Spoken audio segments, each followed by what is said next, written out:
Mesdames, Messieurs, peuple congolais, être citoyen, c'est d'agir en permanence. Et pourquoi? Parce qu'aucune cause n'est perdue d'avance. Et surtout quand elle est digne, juste, noble, légitime et voire civilisationnelle. Donc, seule la lutte libère. Parce que sans lutte, il n'y a pas de liberté ni de la dignité de l'individu. Et encore moins d'un peuple. Sans lutte, il n'y a pas de justice rendue à l'individu et encore moins à un peuple. Sans lutte, il n'y a pas de respect du but même de la condition humaine, sociale et voire existentielle de l'individu comme celle d'un peuple. Sans lutte, enfin, il n'y a pas de paix et encore moins de progrès d'un peuple. Seule la lutte libère. Mesdames, Messieurs, peuple congolais, être citoyen, c'est être informé. Et pourquoi? Parce que l'ignorance est la pire des souffrances. Le savoir et la connaissance vous libèrent.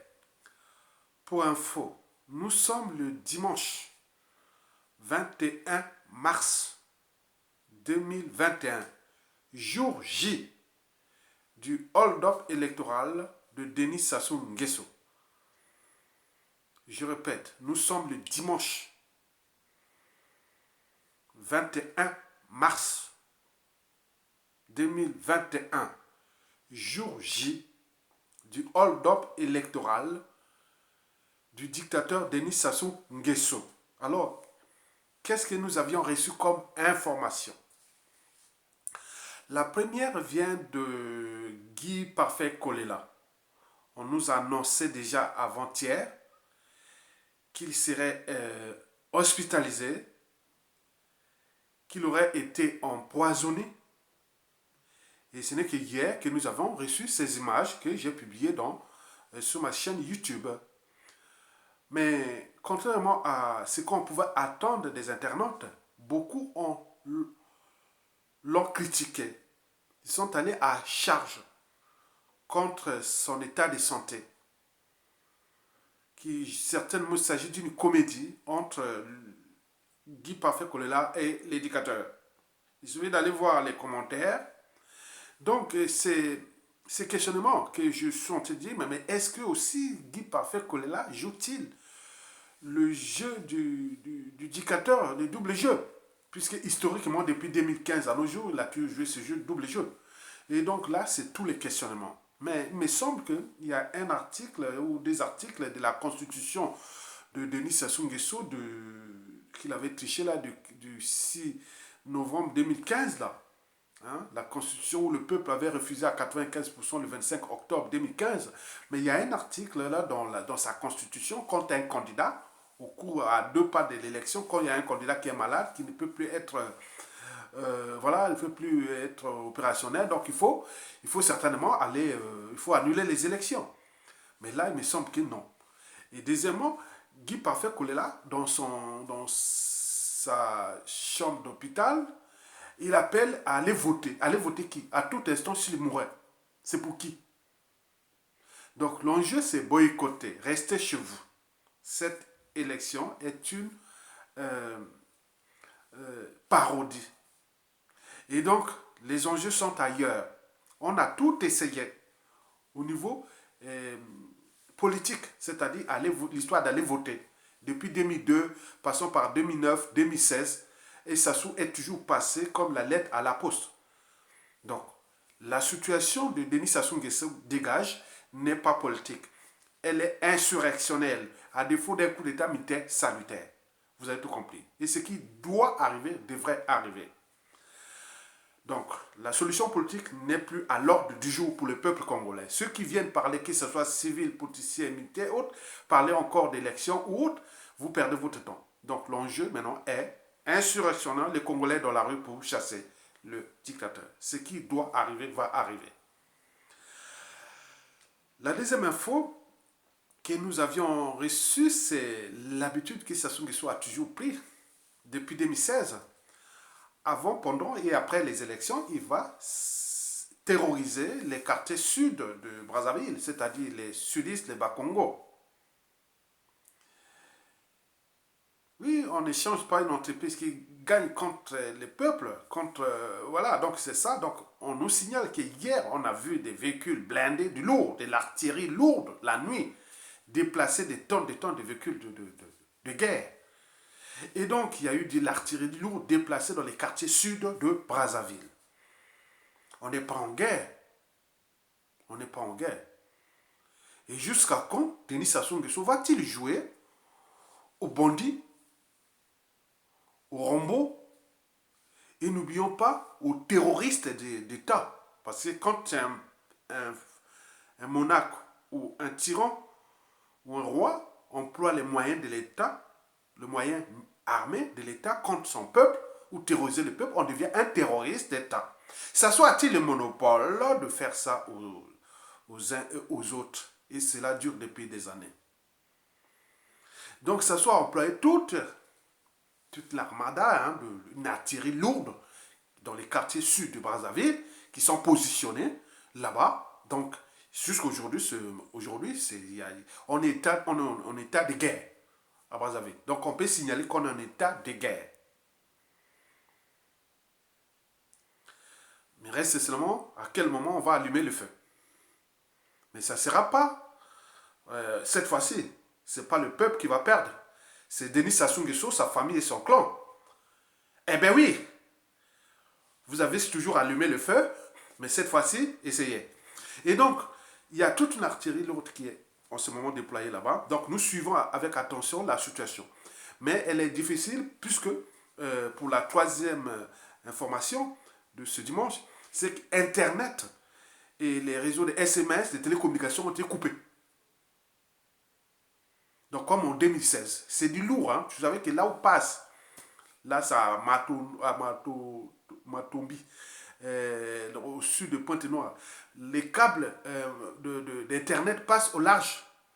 À Pointe-Noire, à 200 km, 300 km au large de Pointe-Noire, là. Mais pour aller couper ça là-bas, il faut du lourd. Il faut des moyens pour couper et remettre. Donc, on est au cœur des enjeux France-Afrique. Donc, il y a une main noire là qui est là. Il doit enlever, puisque d'autant plus que l'ambassadeur de France au Congo-Brazzaville avait déjà signalé que, attention, risque de coupure d'Internet, des télécommunications, des SMS, les Français, tout ça. Il a déjà signalé ça 4-5 jours avant. Comme s'il préparait déjà à couper ça avec Sassou Nguesso.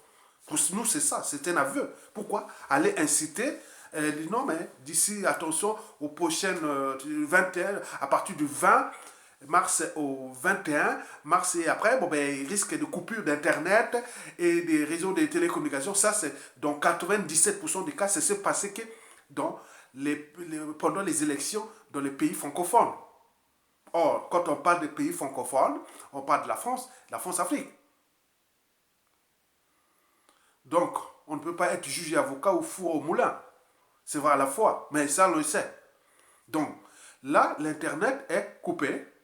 C'est difficile d'accès, difficile. Essayez vous-même.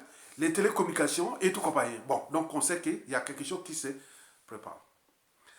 Mesdames, Messieurs, donc, cela veut dire quoi? Que Sassou veut tricher cette élection. Déjà, bon, au niveau des fichiers électoraux est faux. Tout est faux et usage du faux. On a importé les étrangers et même des réfugiés pour voter et que les voix s'élèvent, que si ça tombe, ces étrangers, beaucoup vont rentrer au pays. Par exemple, quand il y avait les problèmes avec la Namibie, quand nous avons aidé à l'indépendance de la Namibie, on a commencé par aider à l'indépendance de l'Angola. Nous, le Congo-Brazzaville, on était les gens qui étaient bien. On a aidé à l'indépendance de l'Angola. Après, on avait aidé à l'indépendance de la Namibie. Mais les Namibiens, beaucoup qui étaient là de la SWAPO, étaient à l'Oudima. Dès que leur pays est devenu indépendant, ils étaient tous rentrés de partir de l'Oudima et sont repartis en Namibie. Aujourd'hui, Namibie est un État prospère, indépendant. C'est nous qui avons aidé le Congo-Brazzaville. Mais les étrangers qui sont dans la Likwala, à la frontière avec la Centrafrique, beaucoup de Rwandais. Le Rwandais n'a plus de guerre au Rwanda. Repartez au Rwanda. Et donc, ce qui va arriver, c'est que vous allez être expulsés à la chute de Sassou. Beaucoup d'étrangers qui aujourd'hui sont devenus des électeurs de Denis Sassou Nguesso. Vous voyez quand les injures, les menaces, les alertes, les éveils de conscience, tout ça ne suffisent plus. et que le danger est proche, on parle de celle des xénophobies élevées, qui aujourd'hui, ça se va déplacer dans les parties septentrionales. Et ce sont les étrangers rwandais et de la RDC qu'ils ont importé pour faire l'illusion qu'il y a des Congolais qui sont votés, qui allaient voter. Non, aucun Congolais ne va pas aller voter là. Donc ça va créer cette illusion.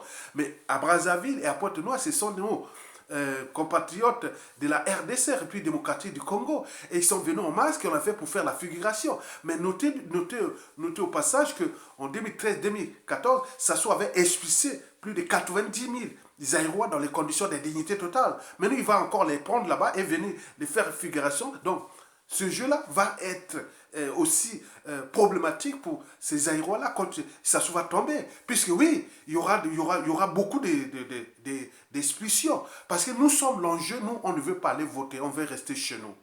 Et vous êtes en train de faire la figuration aujourd'hui, faites votre figuration. Mais ces gens-là, Sassou-là, c'est un État. Les gens là, beaucoup ne vont pas fuir au moment. Donc on va avoir tous les fichiers, toutes les personnes, et beaucoup de ces personnes, au niveau du renseignement intérieur, ils seront expulsés. Ça c'est sûr et certain. Moi je suis là pour vous alerter. Vous serez expulsés. Il y aura beaucoup d'expulsions à la chute de Sassou là. Beaucoup d'étrangers là, qui jouent ce jeu-là. Les filles sont là, les photos, les images et tout.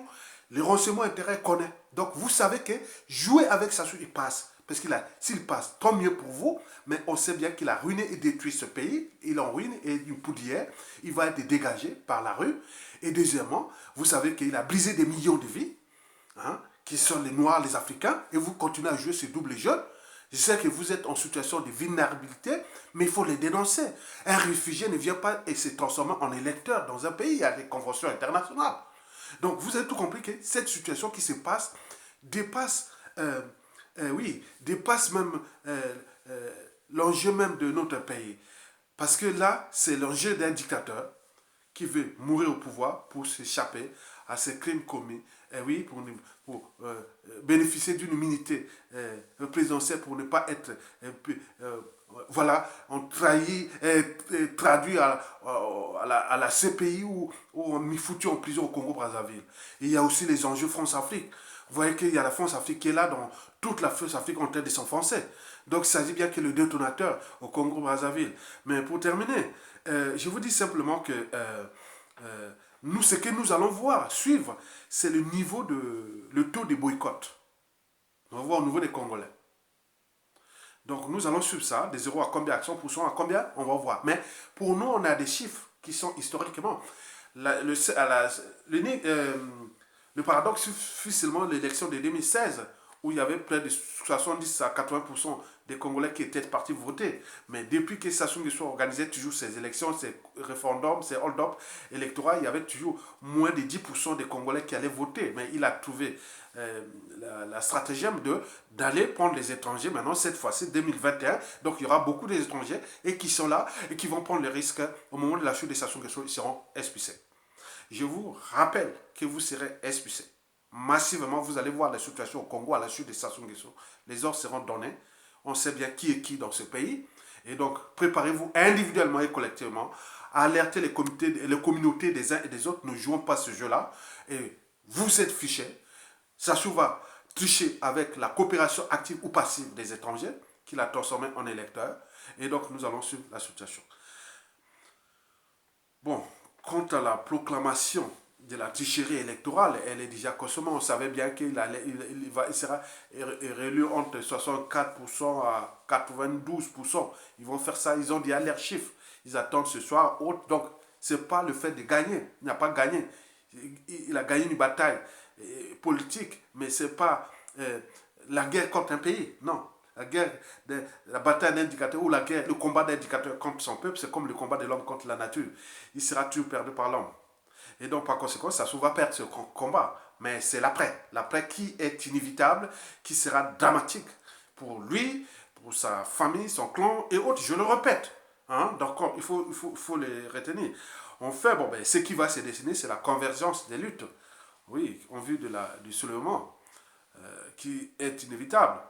Parce que, nous on a tout essayé depuis 2002, hein, au point politique. Et donc, cette fois-ci, il faut changer de paradigme. Donc, se préparer individuellement et collectivement, tant au niveau civil, politique et militaire, des patriotes, des compatriotes, des républicains et tout, pour répondre, pour récupérer notre pays.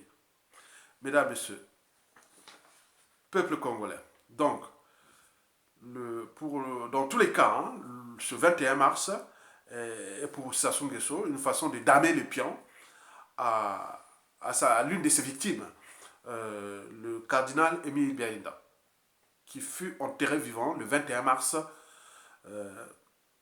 1977, il y a 40 ans aujourd'hui.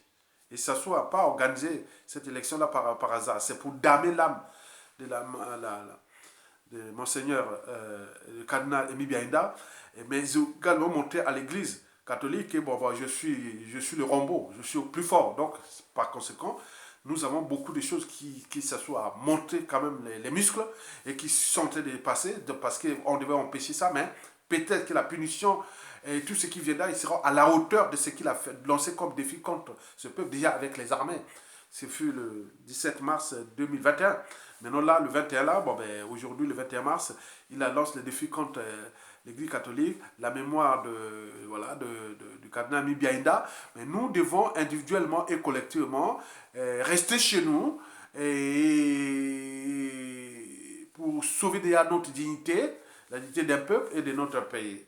Mais je suis sûr et certain que ça est cuit. Ces jours sont comptés. C'est pas la tricherie. Je vous l'ai dit, les vidéos précédentes, plus si vous n'écoutez pas, je vous l'ai dit, j'ai des indicateurs.